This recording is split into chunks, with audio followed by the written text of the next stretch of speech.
Priviți, 3 pescari mesereași cu barca. Vine un ciobănoc de oltean, dă lângă ei și prind 2 pești unul după altul. Uitați-vă cum s-a băgat în locul meu de pescuit. Normal, nu ar avea voie.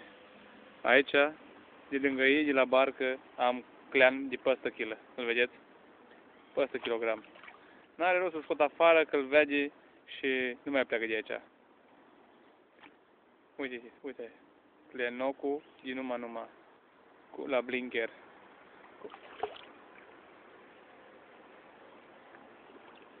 Uitați voi aici clenoc. Mă rog de tot. Super de tot. Și nu pot pescui decât ei. Stau vă.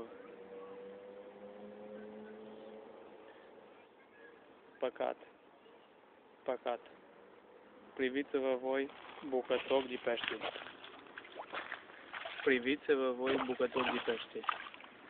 Îi voi da drumul pentru că am mai prins unul înainte la fel ca el. Uitați-vă voi cât ochi clenocul. Spectacular. Vezi, Ghiță, după ce mi-ai spus să nu prind nimic, uite aici clenocul, mă rog de tot. Uite-te tu, Ghiță. David, Alex, cine vede video. Îi scot din gură blinkerul. E liber.